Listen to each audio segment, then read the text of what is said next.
جد اسلام امجد صاحب کی ایک اور نظم، دوسری ملاقات۔ ہجر کی پہلی شام سے اب تک جتنی شامیں گزری تھیں، ان کی پتھر چپ میں نے اس کے سامنے کرنے والی کیا کیا باتیں سوچی تھیں۔ باتیں گزرے برسوں کی جو ہم نے الگ سے کاٹے ہیں، غموں کی اور ان خوشیوں کی ہم جن سے ہو کر گزرے ہیں، جیتوں اور ان ماتوں کی جو عمر رواں کا رزق ہوئیں، آسوں اور امنگوں کی جو دشت گماں کا رزق ہوئیں۔ کیسے کیسے بھٹکے آہو صحرائے امکاں میں آئے، شمع طلب کے کیسے کیسے روشن پہلو دھیان میں آئے۔ ڈھلتی رات کا جادو ہوگا، لمحہ لمحہ خوشبو ہوگا، پھول اور تتلی یکجا ہوں گے، رنگ ہوا سے پیدا ہوں گے۔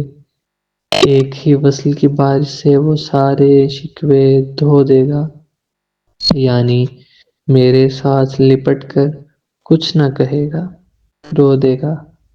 ارمانوں کا پھول اچانک کھل ہی گیا، جس کے غم میں آنکھ برستی رہتی تھی، آج مجھے وہ مل ہی گیا۔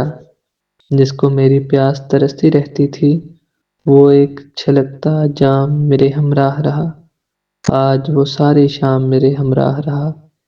لیکن اب وہ اور تھا، کوئی اور تھا اس کا روپ نگر، اوس رکی تھی آنکھوں میں، راکھ جمی تھی بالوں پر، اور کوئی تھی دنیا اس کی، اور تھے اس کے شام و سحر۔ میری حیرت لکھی ہوئی تھی شاید میرے چہرے پر۔ اس نے کہا، تم مجھے نہ دیکھو، آب روان وقت سے پوچھو، جیون کے اس پل نیچے سے کتنا پانی گزر چکا ہے۔ مجھ میں جو ایک شخص تھا زندہ، وہ تو کب کا مر چکا ہے۔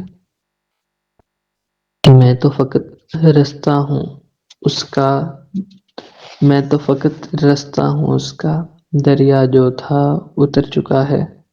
آؤ چلو اب اپنی اپنی دنیا کو ہم لوٹ چلیں، حد ابد تک اس رستے میں بکھرے ہیں غم، لوٹ چلیں۔ پلٹے ہم تو ہم دونوں کے ساتھ زمانہ پلٹ گیا، دیکھی تعبیر لینے ایک خواب پرانا پلٹ گیا۔ چاروں جانب بکھر رہی تھی ایک ادھوری تنہائی، ہوا نے رک کر ہم دونوں کو مڑتے دیکھا تو گھبرائی۔ پتجھڑ کی دہلیز پہ اس نے پیڑ سے کچھ سرگوشی کی، اس کے بعد اس راہ گزر پر دور تلک خاموشی تھی۔ آسمان پر بادل تھا اور اس میں تارے سمٹے تھے، ہم دونوں کے قدموں سے کچھ سوکھے پتے لپٹے تھے۔